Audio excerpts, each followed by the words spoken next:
This video has been sponsored in part by Audible.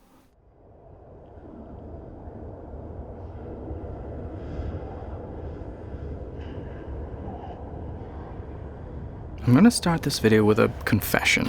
I've never really liked survival games. Now before you get the torches and pitchforks out, let me elaborate on this a bit. For starters, this is a highly subjective opinion. On an intellectual level, like from a game design standpoint, I highly respect and even admire the survival genre. The use of a specific set of variables that describe a player's needs and desires played out in a sandbox environment populated with a host of dynamic threats and challenges to overcome, as well as a battery of resources to gather, ration, combine, organize, and cleverly utilize in order to beat the odds of the world you inhabit is a fantastic foundation for a complex but immersive, perpetually evolving puzzle.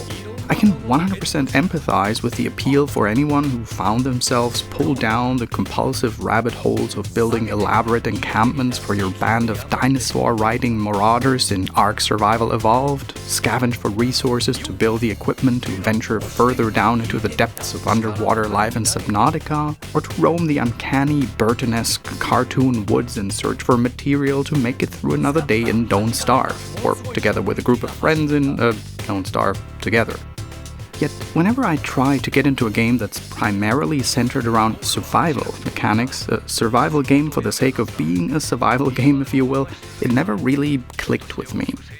I have attempted this multiple times, gave it time and patience, and interestingly, every attempt I made was after I convinced myself that I might actually be still a pupated fan of the survival genre, one that hadn't been able to claw his way out of the cocoon. And the reason I repeatedly thought that was that I kept discovering new games that I'd add to my hypothetical favorite games of all times list that were firmly rooted in survival gameplay. In Pathologic 2, for instance, you have to scavenge for food and supplies in a town in the Russian steppe that's ravaged by a deadly pandemic. In The Void, by the same developer, Icepick Lodge, you try to get by in an unforgiving and surreal purgatory afterlife populated by vile nightmare creatures and a monstrous oppressor caste while harvesting, cultivating, and devouring the ephemeral color, the life force of this nightmare realm to sustain yourself. And in This War of Mine, you scavenge, excavate, build, organize, and fight tooth and nail to keep your group of civilians stuck in a war-torn Eastern European town from starving, getting killed, or losing their minds from hopelessness and despair. All of the games I've mentioned so far are, at the core, just as much about gathering and budgeting resources, crafting, and fighting to survive in a hostile, open-ended environment. But the primary difference to me is the core motivation, that the latter games I mentioned use survival mechanics as a means to an end, rather than being primarily about the fun of survival. You could say that these games focus on various shades of despair, and employing scarcity of resources, constant uncertainty if you'll make it through the next day, and the dread of confrontation, since every injury or setback is painfully costly, to put players in a perpetual state of stress and anxiety. And survival mechanics are one of the main tools employed to establish those sensations, to immerse players into their thoroughly disheartening settings. The subject of this video, the Polish indie horror game Darkwood from 2014, is yet another formidable entry in this lineup. It is, to me personally, hands down one of the most thoroughly oppressive and immersive horror games I've ever played. And if you give it the time it requires and respect its unusual pacing, also one of the most engaging. And it is, in many ways, very similar to the aforementioned Pathologic 2, The Void, or This War of Mine, not just in that it's made by a Slavic developer studio, but because it employs a set of seemingly unforgiving survival mechanics as the narrative fabric for its unforgiving setting. It makes players experience the loneliness and desolation its protagonists experience firsthand, which I feel like is something that for some reason Slavic game developers seem to excel at. Darkwood takes place deep inside a forest that, an unspecified time ago, suddenly became entrenched by a mysteriously overgrowing, impenetrable wall of trees. trunks and branches, thick and sturdy as elephant feet, cropped out of the ground with unnatural speed and an eldritch determination, weaving an all-encompassing web of foliage so tight that it's impossible to penetrate. When the suddenly entrapped inhabitants of the sparsely populated area attempted to cut their way through the natural barricades, the trees would just regrow faster than you could even chop them down.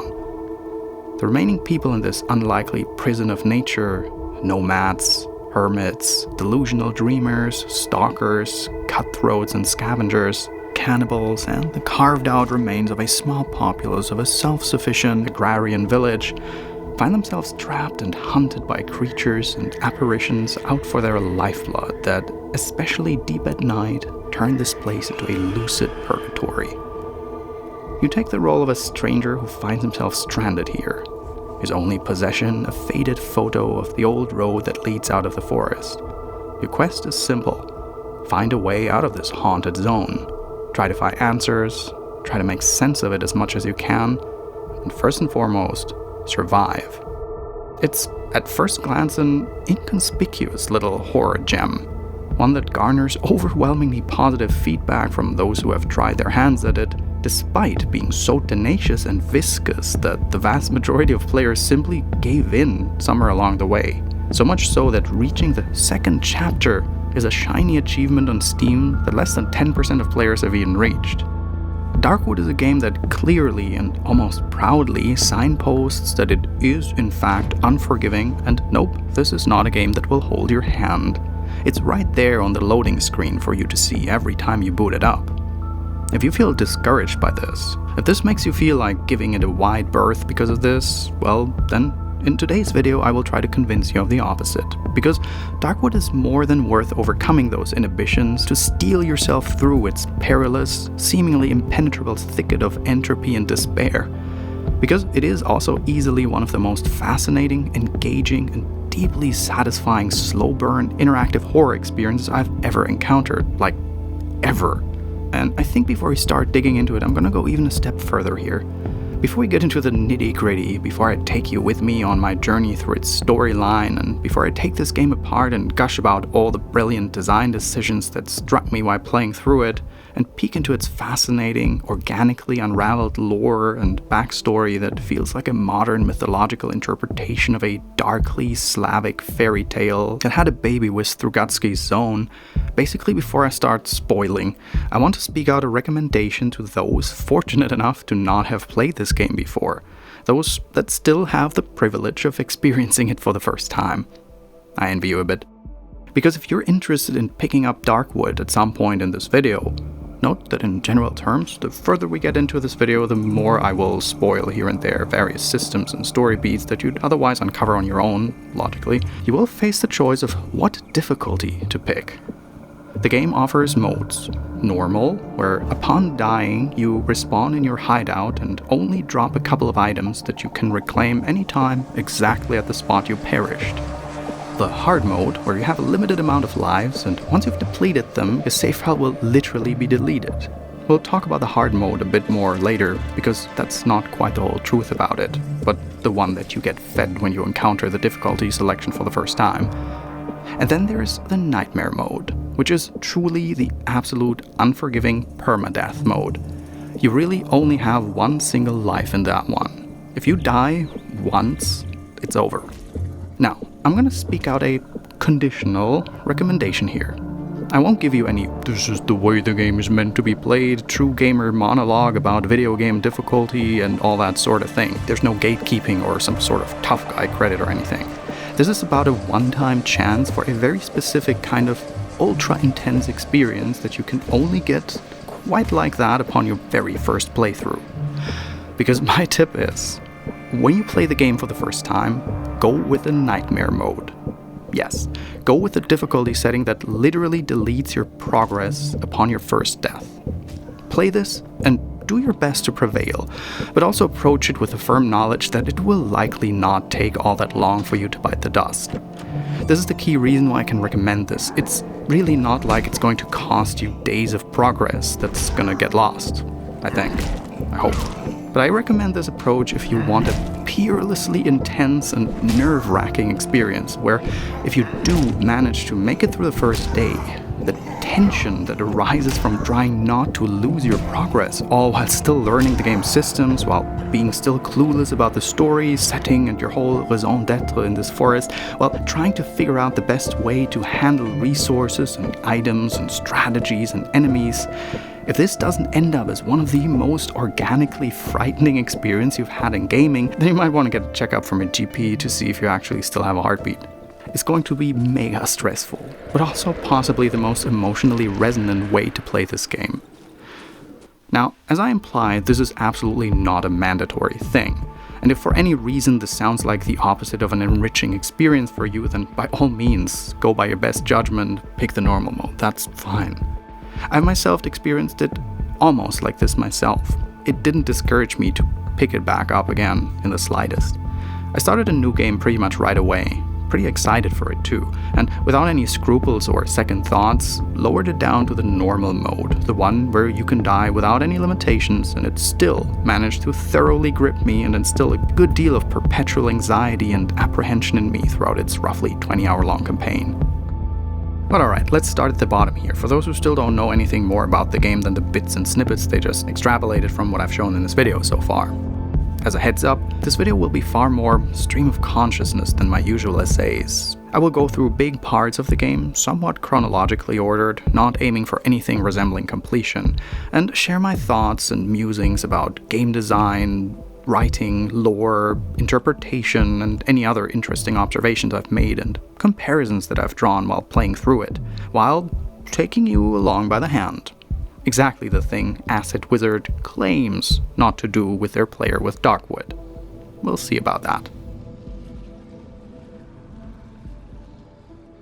Before we continue, I'd like to highlight the sponsor of this video. I'm sure that most of you are already familiar with today's sponsor, which is Audible, the world's leading provider for audiobooks and spoken word entertainment.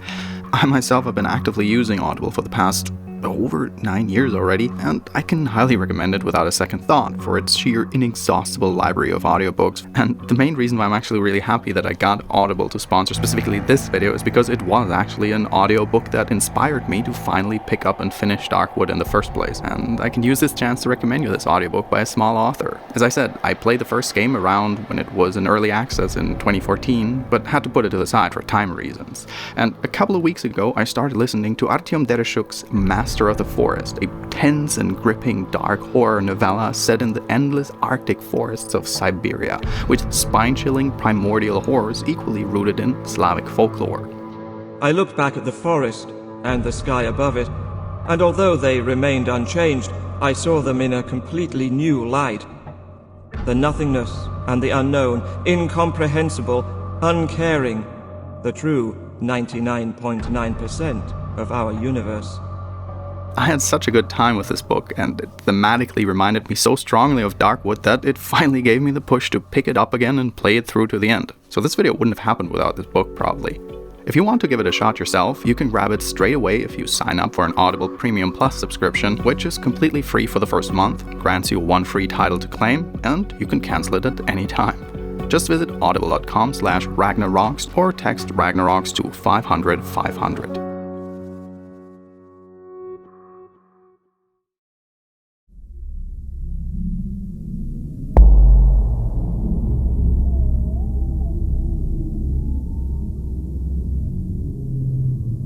Let's begin with a bit of nomenclature. I've been throwing the terms survival as well as horror around quite a bit, which probably makes you immediately think survival horror. But the term survival horror has, especially since the early to mid-2010s surge of the survival genre, always been a bit misleading. Because the genre, or rather subgenre of survival horror, is a qualifier that's quite often tossed around without a clear understanding and/or solid definition of what it actually means. Originally, this term has been coined by Capcom as a marketing strategy to advertise the particular style of game design of the original Resident Evil. Survival horror, Biohazard. And because of its smash success and the avalanche of imitators in the years after its release, survival horror became a blueprint for a very specific type of interactive horror experience. The genre is similar to, for instance, a roguelike, one of those rather vague, you know one when you see one descriptors, with rather blurry edges and a somewhat turgid core. Some of the most strongly weighted qualifiers for a game to deserve the survival horror nomer are, it includes horror elements, players tend to be more vulnerable and less well equipped than in other games, with a stronger emphasis on puzzle and problem solving, and its design strongly incentivizes avoidance and evasion of confrontations over offensive strategies. After this, there are a host of secondary and tertiary factors that make a game feel more like a survival horror than others, but the more of these primary qualifiers a game can check off, as a rule of thumb, the more it's considered a true survival horror game. And another important thing to note is that survival horror games are not, by definition, automatically survival games. The descriptor of survival games functions very similarly, albeit with a completely different focus, and you can definitely find an overlap between those two genres, but a Silent Hill will always be a prime example for survival horror while being absolutely not a survival game, like at all. Which brings me to Darkwood, which I would classify as a purebred survival horror game. There are other games that come very close to this, but none come to my mind that embody this marriage of two very different genres so seamlessly and wholeheartedly as Darkwood. It embodies, in the purest essence of the word, a survival horror game. An isolated protagonist faces absolutely insurmountable odds. The controls and combat system and the cadre of enemies, threats and obstacles populating the world all strongly incentivize a careful and extremely evasive approach over aggressive confrontation. At first, the player is extremely vulnerable. A few unlucky hits and you taste dirt. The movement arduously slow and cumbersome, and players are, for the biggest part of the game, under-equipped by design, seemingly powerless against the overwhelming forces of nature's divine mercilessness the forest throws at them. The emphasis lies on careful progression, observation, and a keen sense for problem, and also puzzle solving. All of this makes it a clear-cut survival horror game. But at the same time, Darkwood is also a survival game through and through.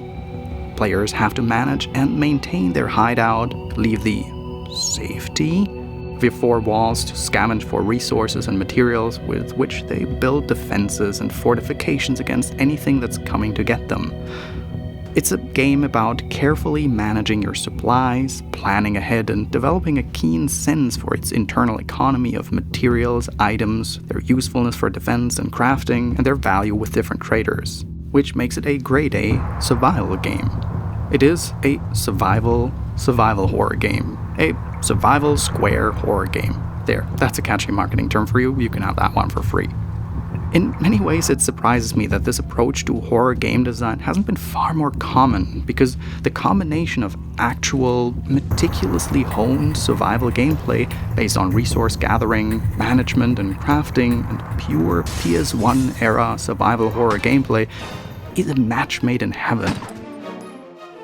But no matter how great a game works mechanically, it usually won't engage me for long and become a topic of ongoing hyperfixation for months if its framework doesn't provide me with a well-crafted, captivating narrative. And Darkwood is probably one of the best written slow-burn horror games I've played in my life, because its writers know how to craft its narrative in a way that strongly supports its gameplay, and vice versa. The game begins with a doctor who has barricaded himself in a dilapidated shack deep in the woods. His generator has run out of fuel, and so you, in his shoes, venture out and search for some spare gas. This guy, the doctor, feels like an inscrutable character with more than questionable morals. We observe cages where he appears to lock people in, animals maybe, that he tortures. There's a dog, his dog, lying in front of his house, and it's dying. His only thought he shares is that he should relieve it from its misery. It's a classic kick the dog moment. We're not supposed to like this guy, the doctor. We're supposed to deeply resent him. I want to highlight here that Darkwood is a game that is phenomenal at presenting the player with, how I call it, organic moral choices.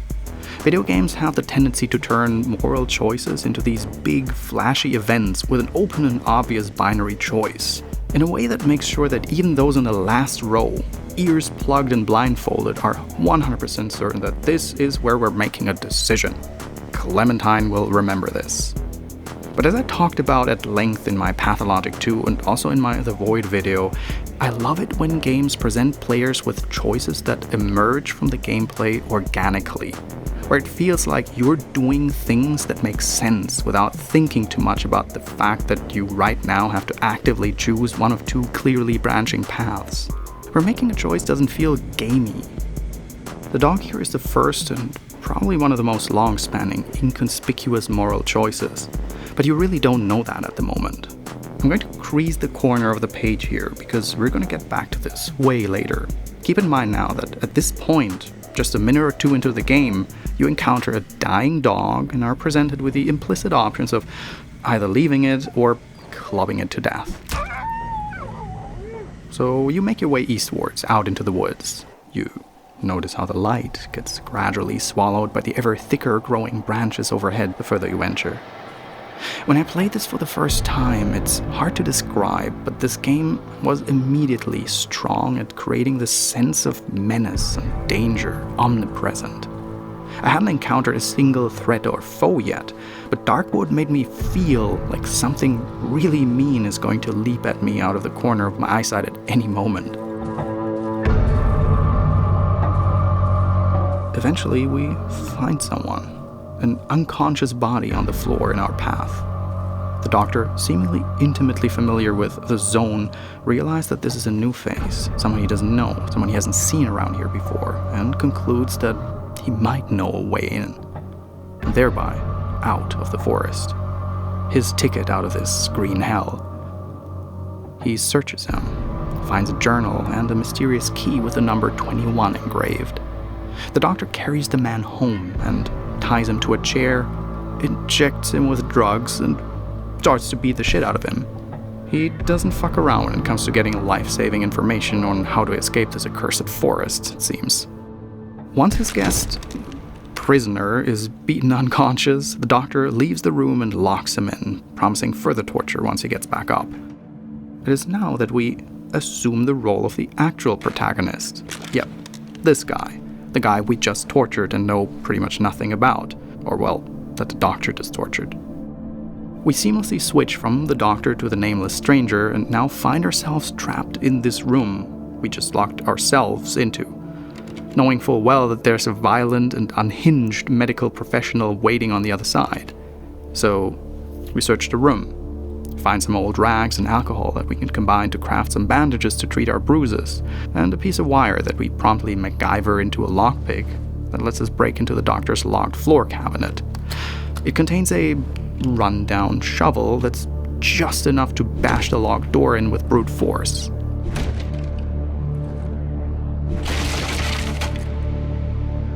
Once we exit the room, the lights suddenly go off. Someone must have turned on the generator. So we start carefully searching through the gloom of the doctor's house. It is nerve-wracking knowing that our captor could be hiding anywhere. We find a broken table leg that we'll have to make do as a makeshift club for the time being.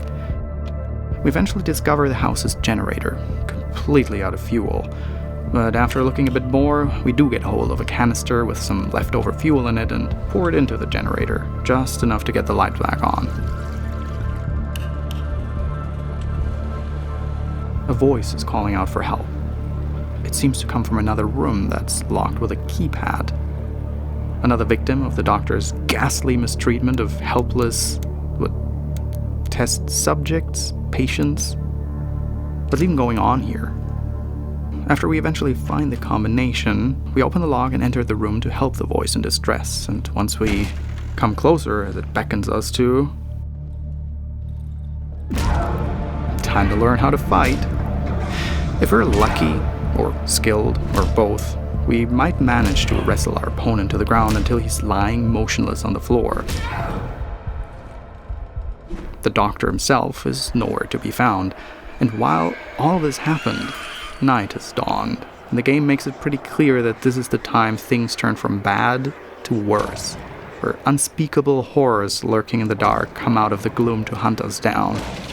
With no idea what's coming to us, and no way to run,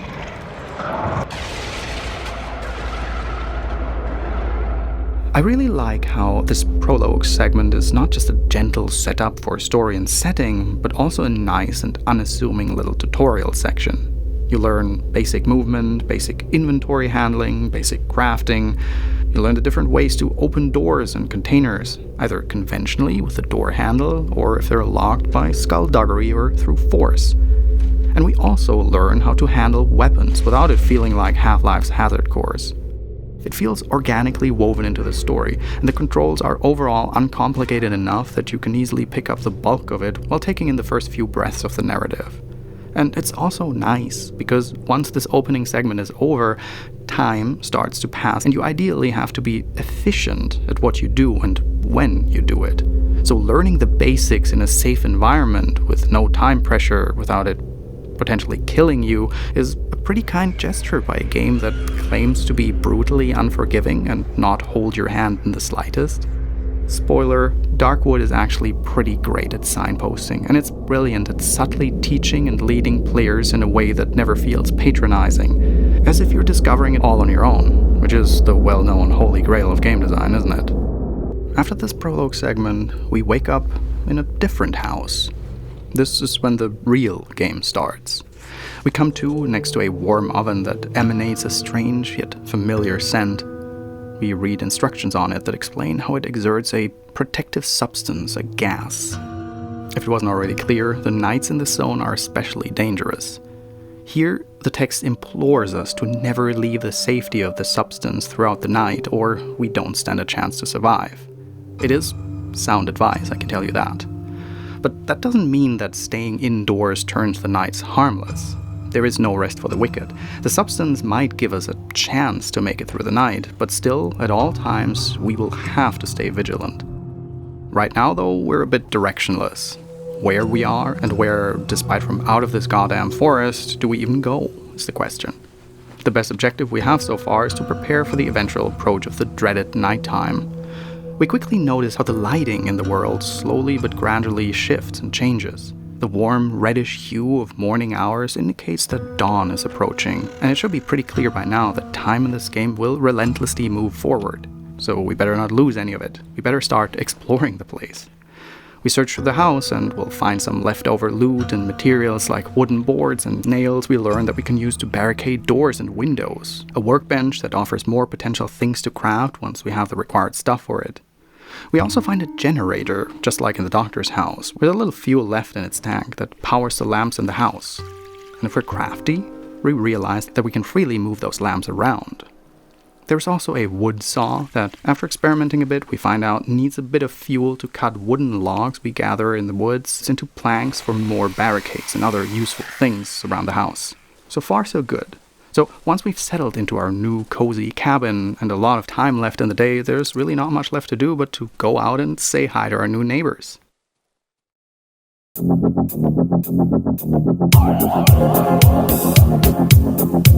If I were to describe the gameplay of Darkwood in one catchy phrase, I'd call it the antithesis of Hotline Miami.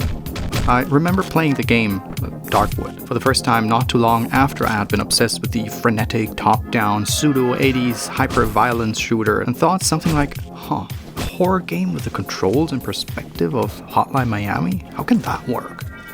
The answer is that, aside from the perspective being really 100% from top-down and not isometric like most other top-down games, and the controls being identically WASD to move the character and the mouse cursor to point the looking and attacking direction, nearly everything else about Darkwood's mentality feels almost like it was exactly inverted to how it works in Hotline Miami, on purpose.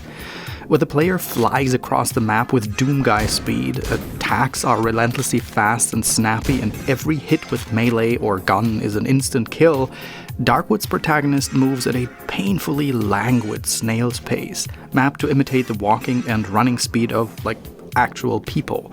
Dashing is only possible for short bursts before your stamina runs out and you hear your breath disconcertingly rattling and heaving, your heartbeat getting louder and your vision darkening and blurring.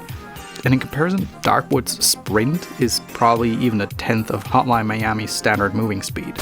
where player death in Hotline Miami is completely discardable and the re-entry time is shorter than your brain can even process the notion of turning the game off, Darkwood signals with every fiber of its being that dying, especially in higher difficulties, is unforgiving and has to be avoided at all costs. And these decisions about controls, combat, and design have a purpose. Your character feels highly vulnerable and fragile, like a foreign body in an organism that violently rejects it at every turn of the way.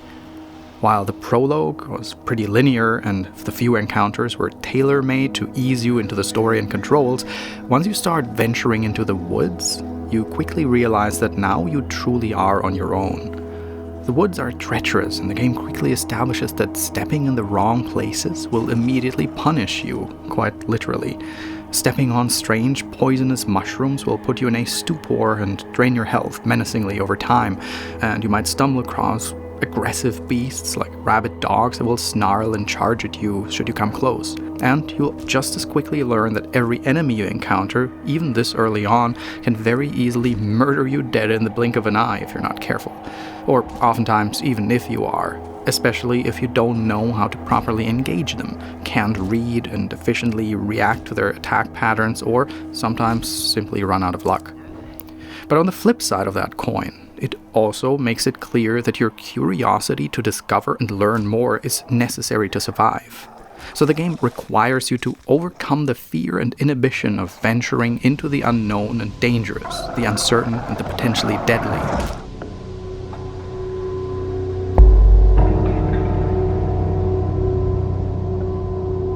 Darkwood is one of those striking examples of why restrictions are one of the most efficient tools to make horror truly shine. There is a reason why, quite often, older horror media, be it older films with less or no access to CG technology, where the filmmakers had no choice but to rely on wits and maybe practical effects, or oftentimes by straight up choosing to not show things. Just like it's no coincidence that the zenith of horror in video games was in times of older hardware that simply wasn't capable of rendering everything out in crystal clear 4K resolution, where the developers had to hide and obfuscate instead of shoving everything in the players' faces. A super obvious example for this is Silent Hill's legendary fog, which was, according to the developers, a choice they had to make due to the humble PS1's hardware limitations, reducing drawing distance in order to be able to render higher quality models without the frame rate dropping. Without those hardware restrictions, the iconically ominous mist engulfing the town might never have become a thing in the first place. And Darkwood has its own version of this: the trees. This ominously straggling foliage that enshrouds the zone with a mind of its own. It feels so malevolent and all-encompassing that those trees are Darkwood's equivalent of Silent Hill's fog in a way. An inscrutable, seemingly supernatural entity that squashes and devours all life inside of it with merciless insignificance.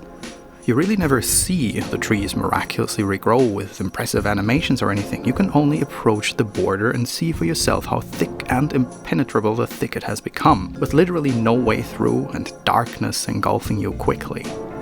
But you extrapolate your grasp on the trees through observation and hearsay. This game doesn't feature a painstakingly laid out set of audio logs that were placed there specifically for a player to serve as a string of neatly sequentialized beats of exposition.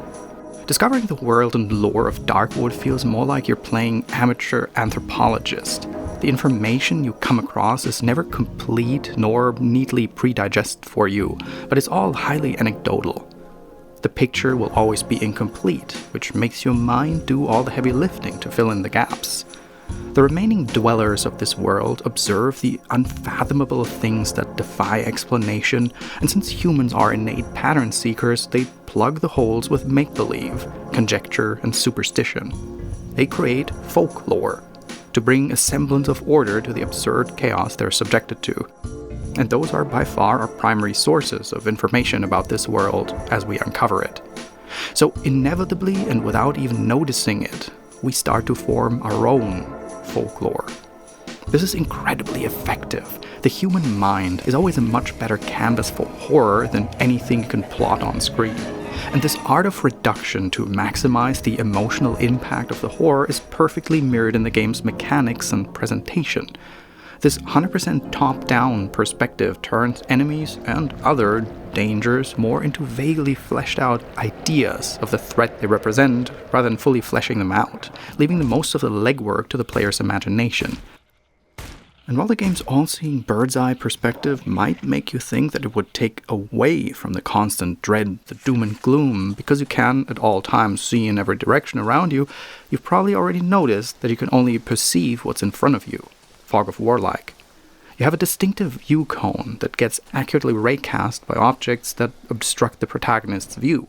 And so, despite always seeing the layout of your surroundings, it is entirely possible that you're looking in one direction, while something takes you completely by surprise from the outside of your field of view. The game is masterful at luring your attention in one direction, a cracking branch, a staccato phantom footsteps, a hungry beast snarl somewhere. It draws your focus away and makes you develop tunnel vision, while you're carefully moving away with your eyes firmly fixated in the direction of the ominous sound source.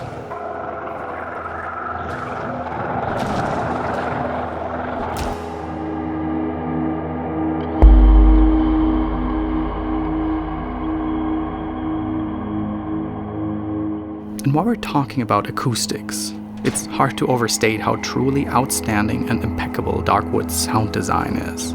It's not just expertly crafted, but just like all the other elements we've brushed on, graphics, design, story, gameplay, the game's acoustic design works devotedly to serve its core emotional experience. If you have a good set of headphones, the constantly looming sense of menace and fear emitted by the music and ambience tracks interspersed by an effectful and absurd orchestration of procedural, nondescript atmospheric sounds and reverberations of the environment will keep you on your toes from start to finish.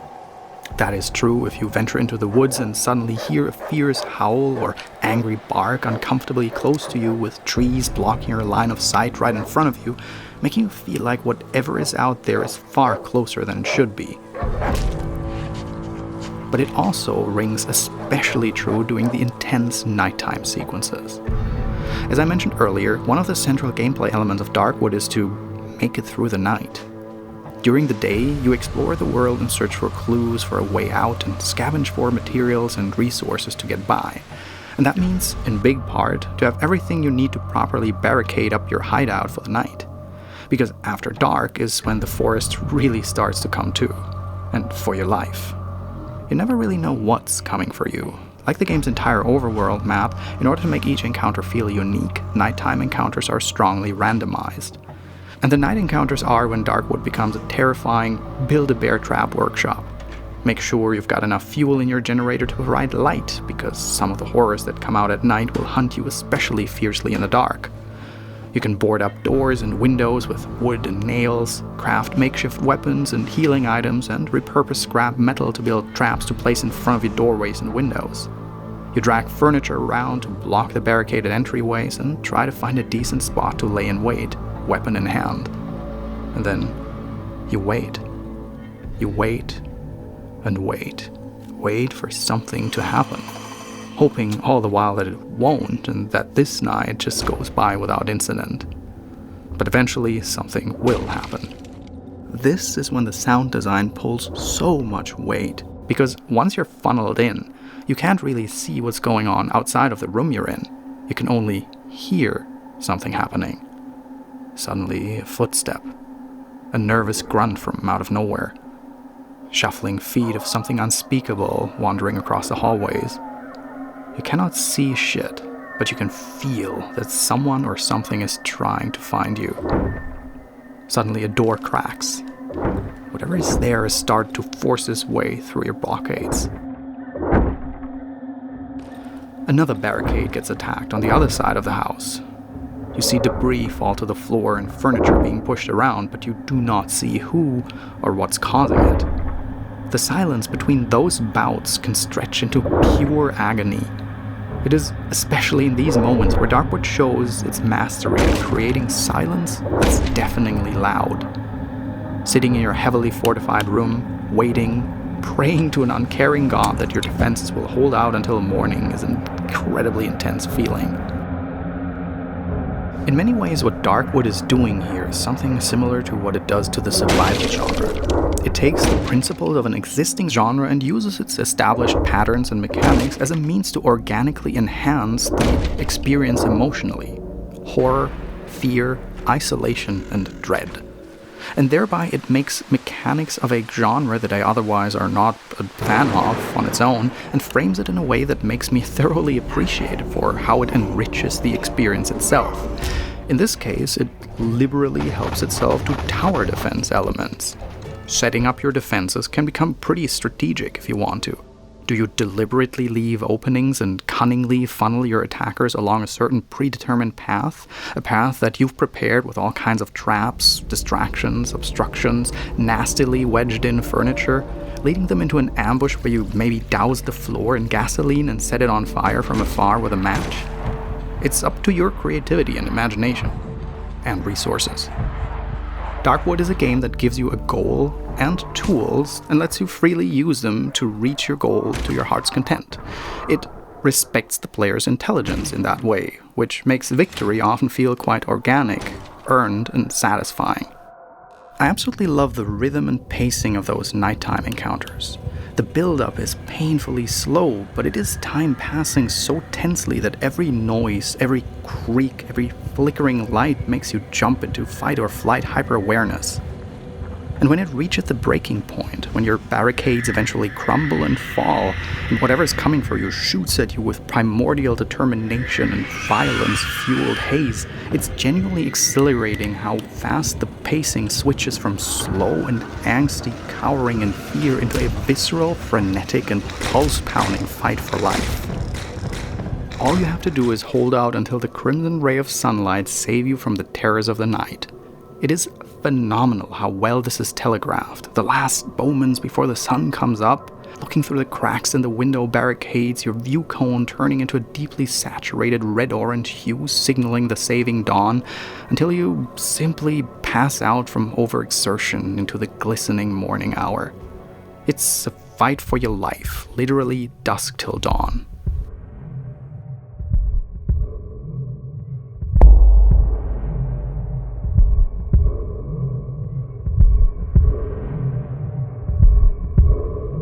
When we awake in the early dawn, not much time has passed after this. This guy really doesn't get a lot of sleep, it seems.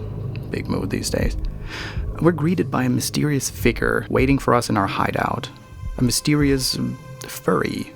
The Wolfman, half man, half wolf, cynical to the core with his trusty Kalashnikov slung over the shoulder. He approaches us and gives us a hopeful offer. A way out of this wretched forest. He offers to share this information with us if we help him in return. If you don't sense a Faustian bargaining coming, then you haven't paid attention. But he doesn't work with, in his words, weaklings. He's only going to fulfill his deal if we prove that we can stand our ground in the woods enough to be able to meet him in the silent forest. He takes a little hand-drawn map and scribbles a crude sketch of the region we're in, and the rough location of the silent forest, and leaves us with a warning: we can't venture there empty-handed, because the woods become ever more treacherous the deeper we go. The map is a really neat feature that's super resonant with the general vibe of the game, because it's often deliberately imprecise. It's an amateurishly cartographed sketch of the surrounding area we discovered, with improvised names for locations our protagonist can't place yet, and it never pinpoints our current location with a precise marker on the map, but only highlights key locations we're in proximity of with a red glow around it. It's perfectly in line with the sense of being lost in an uncharted, nature-reclaimed zone that shifts and changes faster than people can document it. That is, unless we learn a special ability. Pretty early on, we discover that our hideout's oven is capable of cooking the strangely overgrowing fungal masses we find all across the forest to extract its essence, which we then inject straight into our veins. Not something I personally would have done, but it makes us grow stronger and acquire supernatural abilities such as seeing our position on the map once a day, heal by eating the strange mushrooms that are otherwise deeply poisonous once a day, or scream so loud that enemies will run from us once a day. And whenever we reach a new plane of capabilities in the skill tree and inject the essence into our veins, we get engulfed by strange fever dreams that feel like we're reliving memories from before we got here, experience strange distorted memories of other people, or straight up dive into Paul Atreides-like prescient visions of a possible future.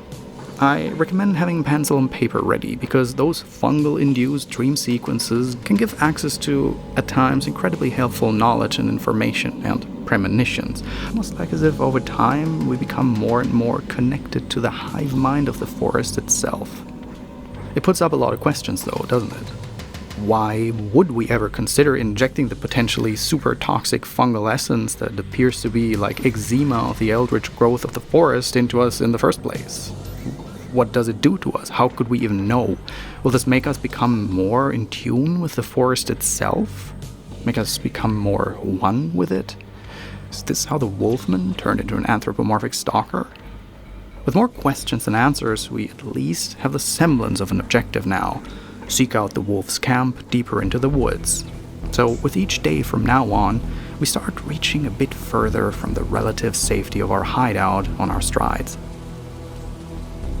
Eventually, not far from our home, we uncover the entrance to a tunnel system hidden in the floorboards of a dilapidated house nearby. The mineshaft-like tunnel eventually leads to a massive metal door bearing the ominous number 21. 21, like the number engraved on the key that the fucking doctor, or that we as the doctor, stole from us. And of course, the door won't budge. Of course. In logic conclusion, this means that the doctor now is our goal to get our key back. It seems to be our best ticket out of here. The wolfman seems to be our best option from now on, therefore. The next day consists of an almost meditative, albeit frightening loop. Explore and gather, bring anything useful home to relative safety, uncover more and more of the land around you, and seek out the little camp of the wolfman not too far from here. He buys and sells useful items. His specialty is mostly in weapons and ammunition. And in addition to that, every morning after the first night, we also find that we'll be regularly visited by a trader, a man, a person, an unidentifiable humanoid being more like, who appears to have completely lost his ability of human speech, and who looks so claimed by fungal parasitic growth that it's hard to make out where man ends and nature begins. And trading is an extremely vital and central component of Darkwood. Every morning the trader waits for you to awake, and graciously the time in those morning hours freezes until you leave your house, which is another pretty kind gesture for a game that's so proud about being unforgiving every step of the way, isn't it? It generously gives you unlimited time to sell surplus and pre-arrange your hideout for when you return before the night. Your reward for staying alive is reputation, and reputation is the currency with which you pay for items with traders. Survive the night and your reputation with the traders increases enough that they'll give you a good couple of valuable things, basically for free. Darkwood is this type of game that clearly telegraphs how valuable the items and resources you find are from the get-go. You know, when a game signposts early on that a certain item or resource is rare, and you should therefore use it extremely considerately, which often makes a lot of players intuitively go, okay, understood, I will never ever use it. A great example for this in this game is firearms. Early in the game, you fight with crude weapons, a stick, a board with some nails, a table leg. You see various stronger items in the pockets of traders early on, and notice pretty clearly that they sell various gun parts and ammunition, and you quickly understand that you can potentially craft firearms at the workbench, but dang it, are you far from having even remotely enough funds and resources to get there. It seems ridiculously out of reach in the early hours of the game.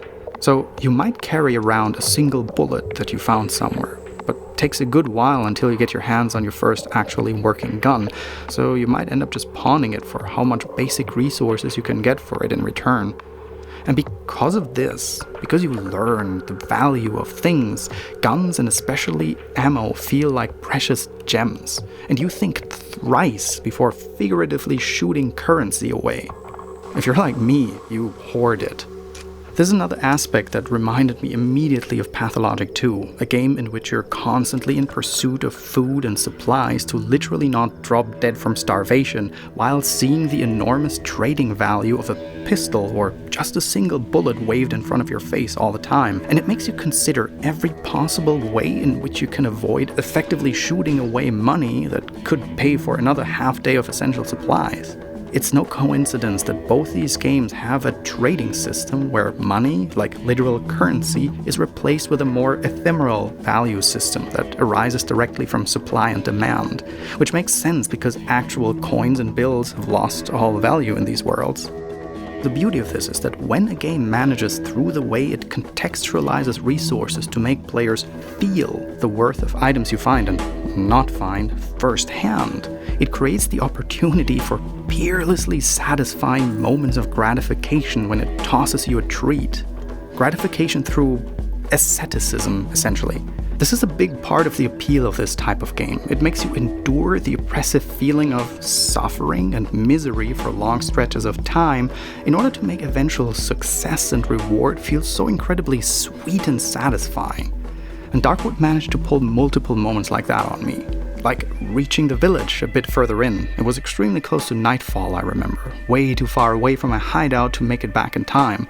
And the village being a place where the time is frozen, very nice of the devs by the way, my inventory was full of, at the time, really valuable goods I had acquired on my trek throughout the day.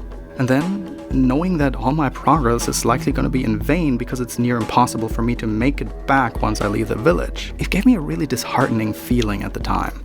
So I stayed in the village and just explored. And eventually I stumbled across a hole in the ground, right in the center of town, that made me take a gamble. Enter the hole and see where it leads, or leave it be. It was risky, but I took the chance because I had halfway given up on surviving this day anyway. And it turned out to be a direct shortcut tunnel right back to the garden of my hideout. The moment I discovered this, the relief that I felt flushed my system with so much endorphins that I probably ended up in a mild high for several minutes. Or it would have, if it wouldn't have been interrupted by the immediate fall of night with another period of clenching my white-knuckled hand around my nailboard in a locked-up room until sunrise.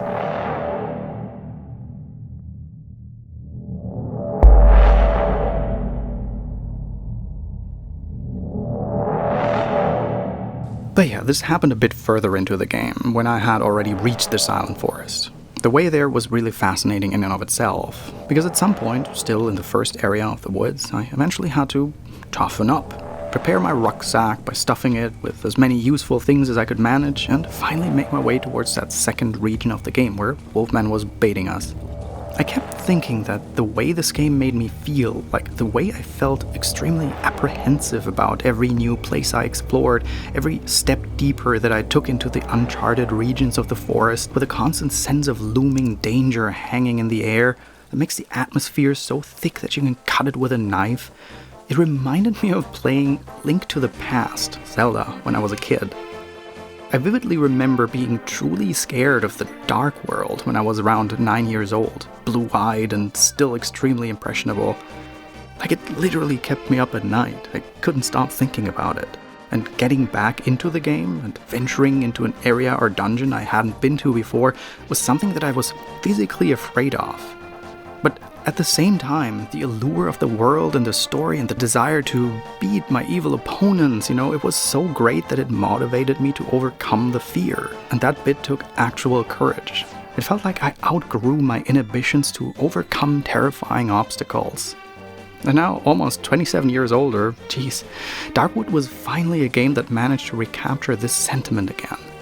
There was a viscosity to it that kept telling every fiber of my being to concede and give in and just let it go. I found it legitimately scary, and part of me just wanted to not continue. It's just so much stress.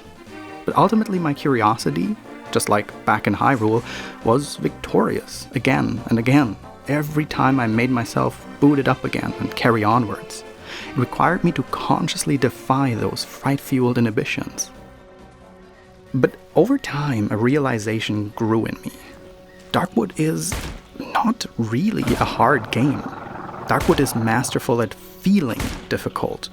Everything in this game, from visuals, sound design, controls and mechanics, down to the writing of dialogue and even the menu text, constantly signposts that this game is hard, unforgiving and ruthless. But I've pointed out on several occasions already, for a game like this, there are a surprising amount of elements where it actually is much fairer than it seems at first glance, and where the developers actually do subtly take the players by the hand, just without them consciously noticing it.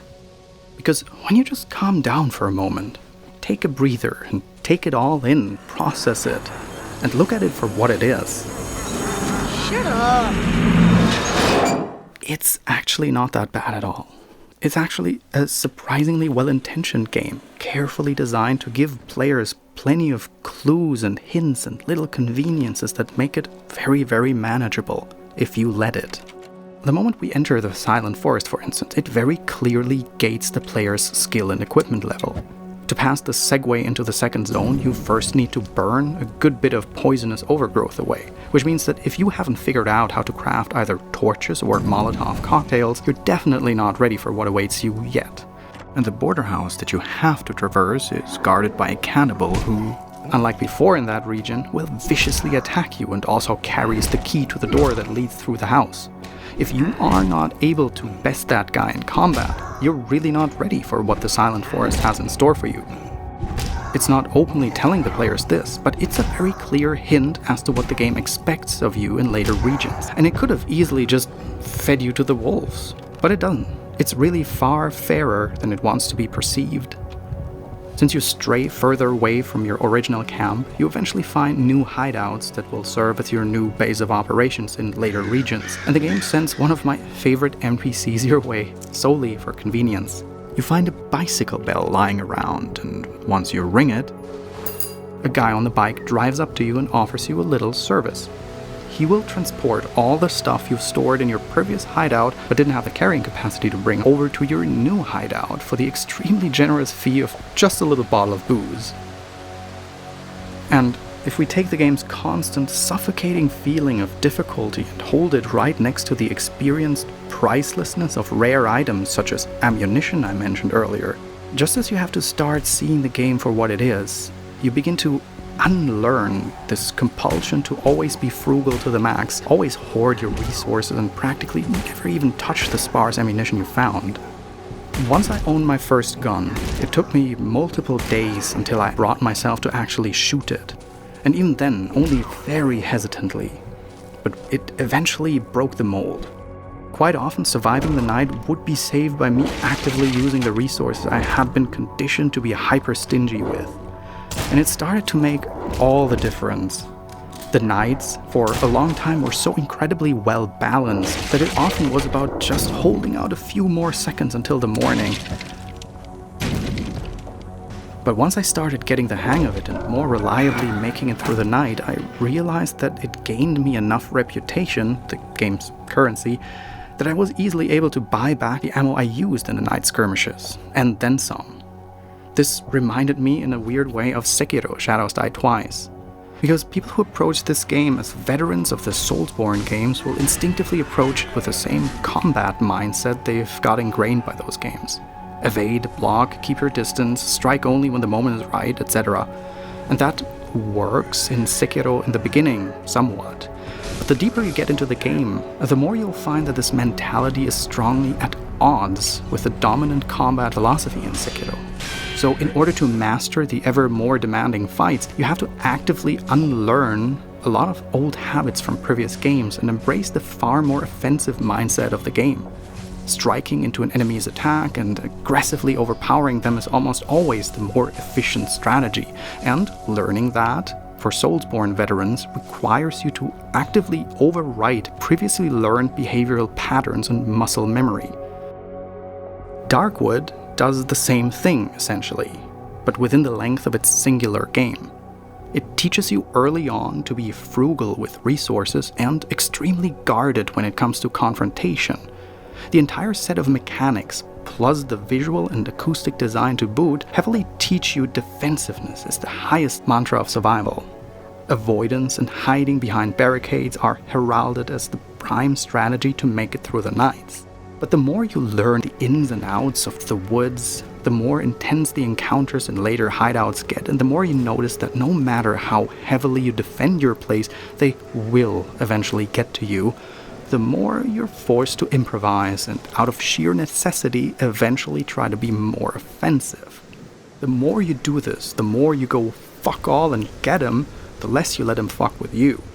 And it's incredibly empowering when, over time, the more you observe enemies and learn their attack patterns, because they're not complicated to learn, most of them turn out to be pretty easy to best if you know what you're doing.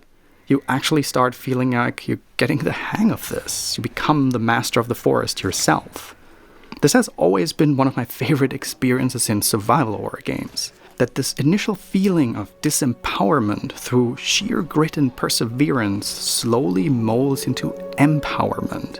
And I can't think of a single game that makes this feel more rewarding and hard-earned than Darkwood. Because getting there was a conscious decision, or more like a string of repeated conscious decisions to get back in again and again, to learn, adapt, fail, and then get back up after every defeat and carry on against all odds. And in some ways it's almost sad, because this feeling of being completely helpless and subjected to insurmountable odds, you'll never get back quite like that.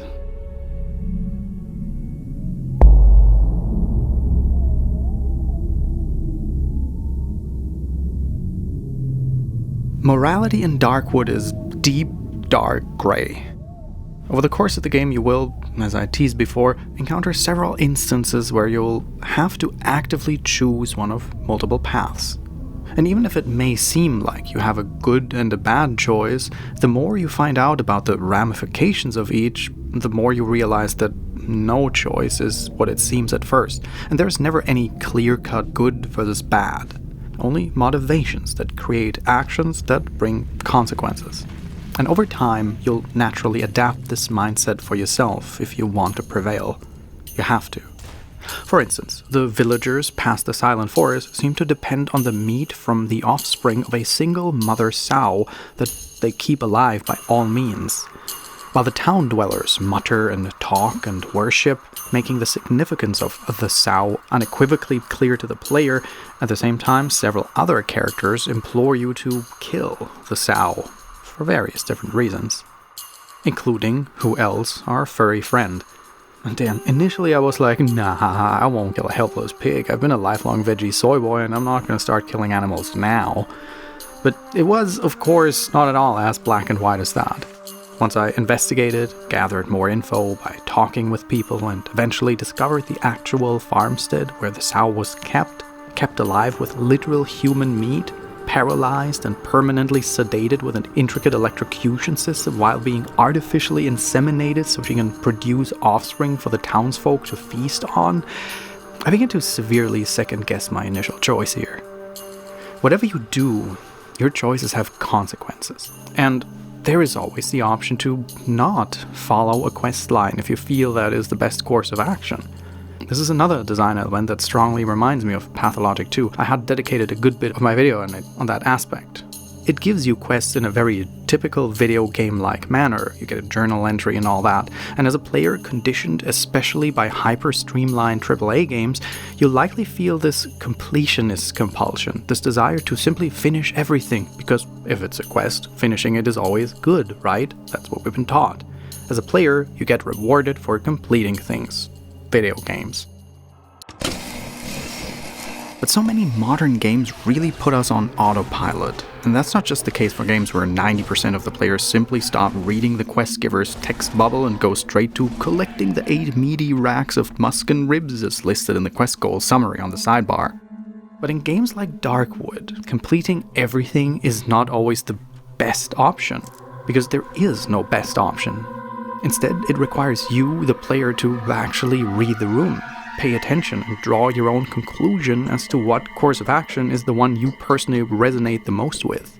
Staying out of it is sometimes valid, even if we're not used to doing that in games at all. Another fantastic example for the morality of Darkwood is a central ethical dilemma you face during the Find the Doctor main quest line. I'm going to talk about this in a bit more detail, so if you don't want this and some of the ramifications and reasons behind it spoiled, then feel free to jump ahead to the following timecode. So, once we meet the Wolfman in the Silent Forest, he'll offer to exchange the location of the Doctor, which we really need because he's carrying our key out of this forest, in exchange for a key that he is interested in. The situation is as follows.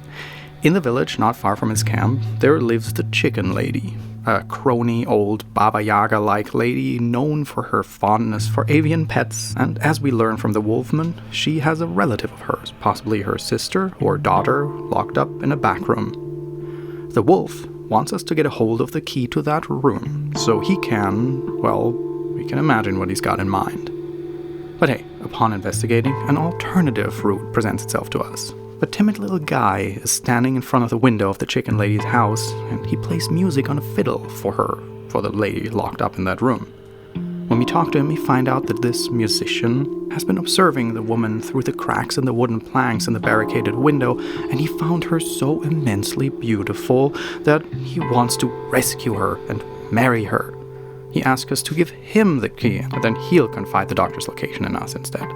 It sort of presents itself as the good choice here, but if you think about it, the alternatives we're being presented here are we're to sell this unknown, bedridden woman out to either a literal big, bad, hungry wolf or a creepy dude who is obsessed with her from peeping on her through a crack in the wall. It really doesn't sound like there's a good choice here, is there? In my first playthrough, I actually chose to go along with the Wolfman because I thought maybe the game pulls a bit of a twist on you. The obviously worst choice turns out to be better after all. But, well... I guess I should have seen this coming! But what is the alternative after all? The thing is, the musician believes that the Chicken Lady locks the pretty lady, as he calls her relative, in this back room because she's just an evil crone who tortures her for some sadistic pleasure or something. But if we get a hold of the Chicken Lady's inventory, we'll find that she's carrying instructions by the Doctor on how to care for the medically grave condition her relative is in. And as we learn later on, it is a condition where she's slowly losing herself and turning into one of those abominations sometimes hunting us in the deep forest.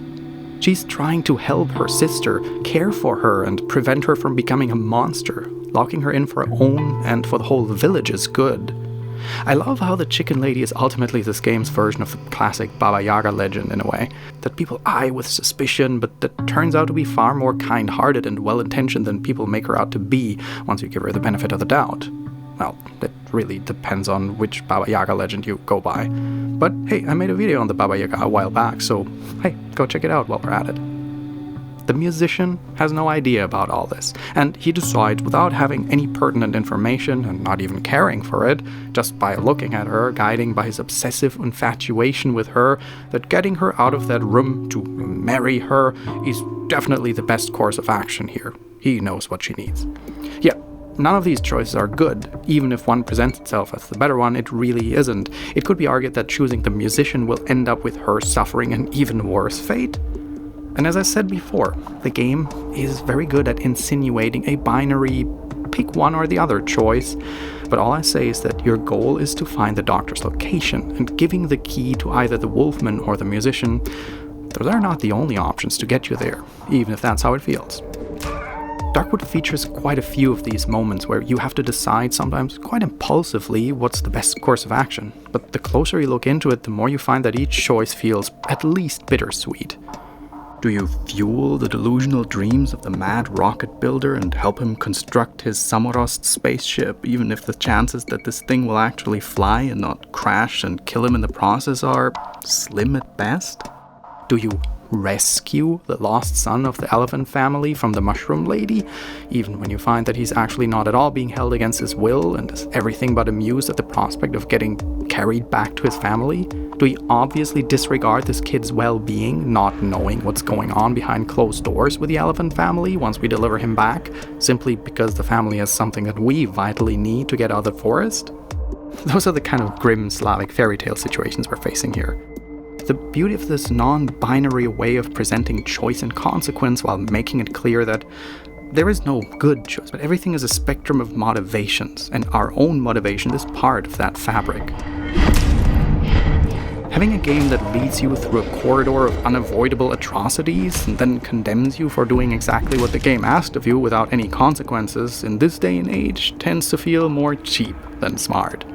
But a game that manages to make the player organically engage in behavior they would otherwise never consider because it genuinely feels like the best possible way to go in that situation, emerging naturally from gameplay and story, it is the apex of meaningful game design in my book.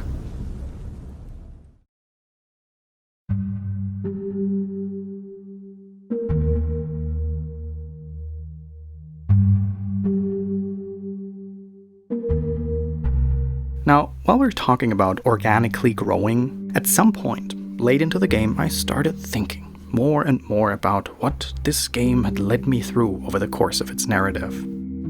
Darkwood had made me gradually adapt my combat and survival strategies to grow into someone who knows the horrors of the forest inside out, someone who doesn't hide behind the wardrobe in the corner anymore. It gradually taught me that there is no good or evil, only different motivations. And if you start extrapolating these ideas, this is extremely true not just for the player and for the protagonist you control, but also for the game's true antagonist, the forest. Or is it an antagonist? The forest itself feels like the embodiment of evil at first, an inscrutable eldritch entity with a seemingly malevolent hive mind that rejects you and tries to kill you every step of the way. But through all that we experience, we cannot help but slowly come to the realization that the forest is probably the most un-evil of all the entities present here.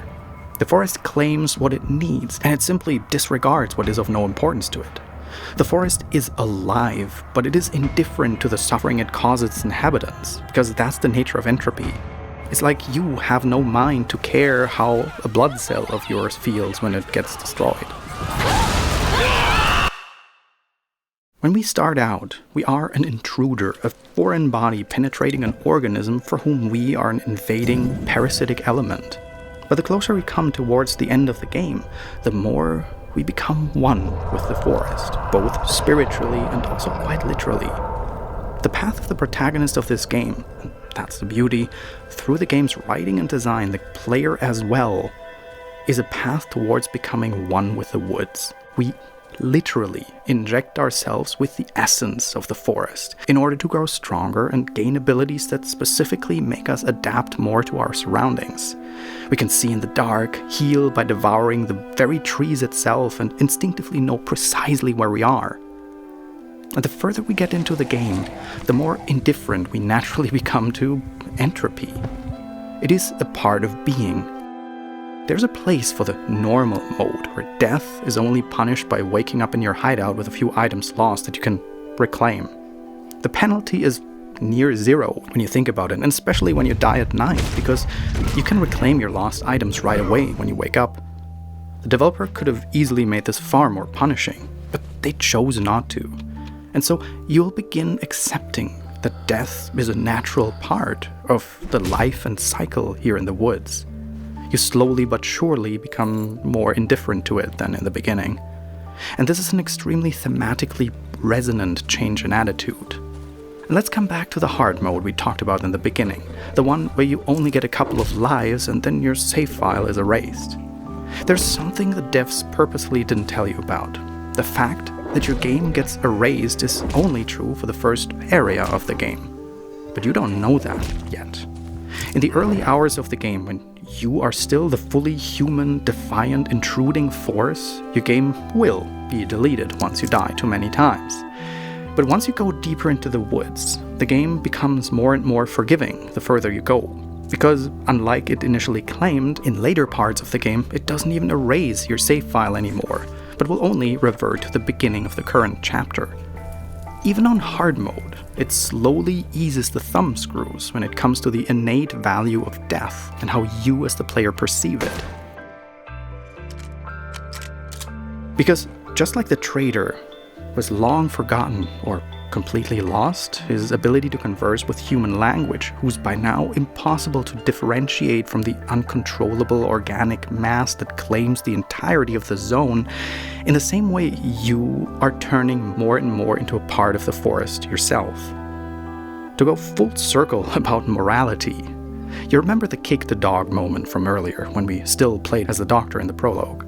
We had the unprompted choice to either kill it or leave it alive.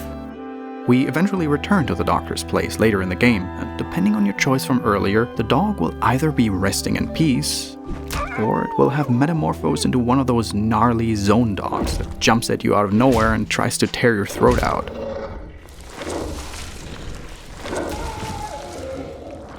The Doctor is, in many ways, the ultimate test for the player's moral compass, and how much of the game's almost Buddhist, we're all part of one eclectic organism reality the player has taken to heart at this point.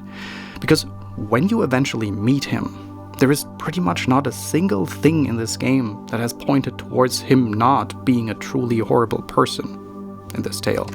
He acted like a vile piece of shit in the prologue, seemingly treated his dog like a piece of shit, and then treated you like a piece of shit when he found you unconscious and immediately went on to torture you for information. When you finally meet him, and it takes quite a bit of grit and perseverance to get there, nothing keeps you from just killing him right there on the spot and grab the key he stole from you and escape. And yeah, it's a completely valid choice in this game. Nothing prevents you from it, and nothing will condemn you for it afterwards either. But if you show remorse and spare him and give in to his pleas, you will find that even this seemingly clear-cut judge of character is very much a matter of perspective and motive. Because, as it turns out eventually, if it weren't for him, you actually wouldn't have been alive anymore at all. At least not in the traditional sense. Many times throughout the game you get these warnings. Don't go deeper, because the woods will claim you. They will change you. And those warnings, all of them, are absolutely true. But you sincerely start questioning if this is actually a bad thing. Almost reliably, the more a character you meet opposes and defies the woods, the more they suffer.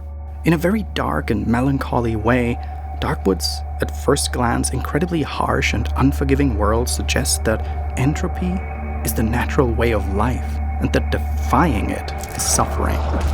If you give in to the eldritch allure, the woods unquestionably welcome you as an integral part of it. It's, as I said, surprisingly Buddhist. We are all connected. It's only a sense of scale and scope. And that which anchors you to your individuality is suffering. But we're all part of something much grander than ourselves. Something that feels inscrutably and terrifyingly indifferent, yet omnipotently welcoming at the same time. Darkwood's world almost ridicules the transient nature of humanity in their fight against entropy, the things we create reclaimed by the divine mercilessness of an entity that is far greater, older, wiser, and more powerful than anything people can conceive. We are, and have always been, part of it, no matter how much we reject it. It is poignantly ironic that by the time we finally escape the woods, we're not the same person anymore as when we began this odyssey. Such as the nature of the zone. It is a place that changes you for good. Once we return to the Khrushchevka we used to call our home, the elusive goal that we've carried around on a withered photograph for the entirety of the game until we've nearly even forgotten about it, it feels like we don't even belong here anymore. It feels like once we're back in the promised safety of civilization we've longed for, we are now as much a foreign body in its cold and grey prison walls of concrete in the same way as we've started out as a foreign body invading the sanctity of the organism of the forest when we started out. The zone and the trek deeper and deeper into its heart is a journey that inexorably changes you. It evolves you. A transition that is not convenient, nor sedate or comfortable. But it is a destination that, once you've reached it, you'll never be able, nor willing, to go back how it was before. The zone embraces us and spits us out as something pure, something so fundamentally altered, so much closer to an unfiltered, unadulterated core of our true selves, that there can't be any place on Earth left that we belong in anymore after we've been through it. Until the only sane choice you're left with is to burn it all to the ground. Burn them all.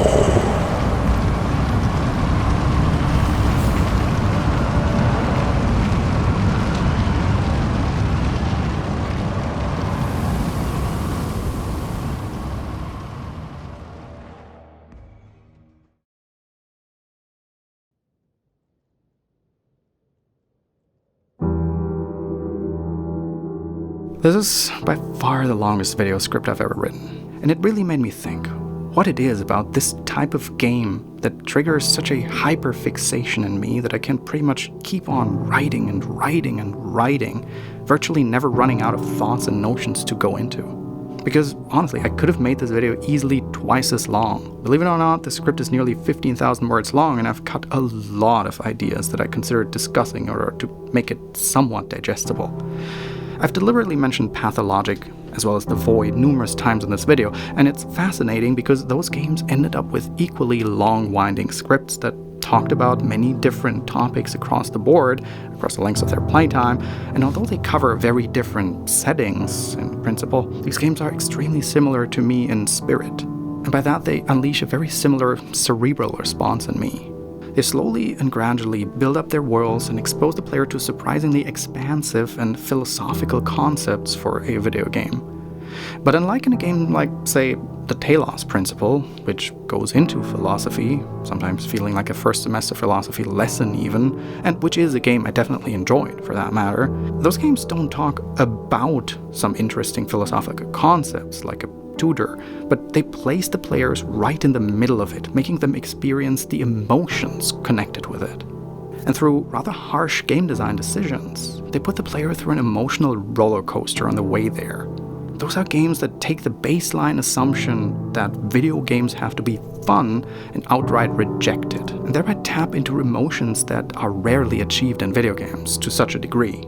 And I honestly believe that this specific approach, this careful and deliberate establishment of an emotional frame of mind, a lot of which in these games is based on suffering, hardship, and in order to work, requires the active commitment to overcome it, it makes the player's minds so much more open to really deeply think about the notions presented in the game. It is the difference between approaching a topic with intellectual distance or lived empathy.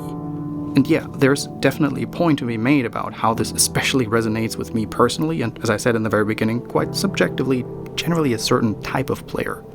All of these games, Pathologic 2, The Void, This War of Mine, Darkwood, have, after overcoming initially harsh obstacles and steep entry thresholds below which they actively tried to shake me off, they ended up enthralling me to such an extent that I just couldn't put it out of my mind.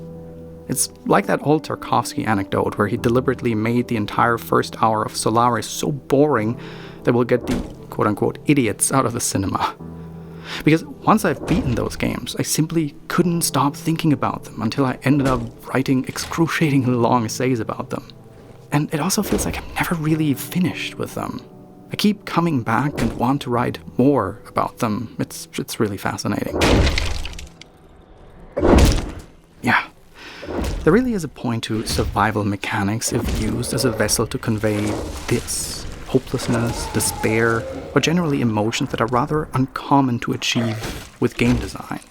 When a game uses this as a foundation to expose you to truly self-revelatory discoveries about the nature of things, life, the universe, and the rest, that's when you're making games that people simply can't stop shilling for and won't ever shut up about. Evidently.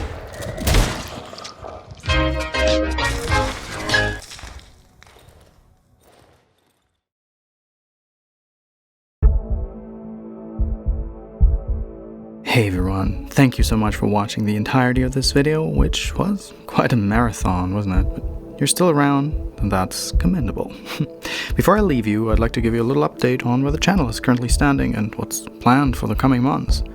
This year was overall really solid for the channel, which is very fortunate and almost fills me with a sort of survivor's guilt in a year where everything seems to just keep tumbling down all around us. But the channel is relatively stable for longer than it's been not, and that's great. That's a relief. As you notice, I've finally started embracing sponsorships relatively regularly whenever I could get a sponsor that I'm willing to endorse with a good conscience. I've been avoiding that for a long time, but it's helped me in more ways than I anticipated at first, honestly. It very importantly gives me the means to more regularly work together with people on the content I'm making and paying them well, and it also creates a surprising regularity and reliability in my workflow, which is a fantastic thing and doesn't stifle the art in the slightest. Quite the contrary, I think. I'm happy with and proud of the work I'm putting out regularly at the moment, and I'm really excited for the many cool topics I've planned for the coming months. Among them, titles like Kudelka and Shadow Hearts, finally Shin Megami Tensei and Digital Devil Saga, the much anticipated third Fatal Frame video, and very soon I'll have a dissection of the gentle humanism of Majora's Mask for you in store. And as I said, I always put a lot of thought and consideration into what sponsors I'm willing to endorse, and there are always far more offers that I reject than I accept. This one sponsor, Audible, for instance, was one that I was very willing to accept for a good while because it gives me the opportunity to give spotlight to a smaller, lesser known author with the time I'm using, and I think that's genuinely a good use of the platform. But as for a long time, the real bread and butter that ensures and has ensured the sustainability of my channel for years is and remains the crowdfunding support for you guys on Patreon. It's stability that makes sure that I can keep making videos month for month. And if you would like to help me out as well to reach my future funding goals, then follow this link, which you can also find in the description, and pitch in over on Patreon as well. Join the crew. Thank you so much for considering. Thank you to anyone who already supports me there, and a special thank you to these top tier supporters this month. Agustin Ortega, Alex Popov, Andrew Hines, Billy Lott, Boris Bügling, Casper Rahm, Catherine Escobar, Christian, Christine, Chris Z, Chuck Taylor, Cordelia Crescendo, Dana Rosa, David Southpaw, David Zelenak, Dr. Haley Isabella Colley, Dylan Seaball, Evan Tekre, Faulty Gear, Federico Rocha, Hunter Crawford and Margaret Strawn, Isabella Stoner, Jin Hansen, Joey Monster, Kenan Ward, Kevin H. Yang, Laird Wakala, Lex Reckless, Lawrence E. Buben, Malim, Mari, Matt Gretton, Mauricio Reyna, Max Macula, Nikot the Brave, Nineball 9606, Norbert Gerard Matinka, Pablo Arcelos, Puka Princess, Quentin Prodom, Raul Blanco, Refkins, Ronan Crom aka Daniel 242172, Shannon Blue, Sophie Powelson, Starina Abramson, Swallowtail Knights, Terry Collins, Thwagam, Ty McCandless, Wobbles and Bean the Wonder Ducks, and Giselle Almonte. Until next time, ta-ta!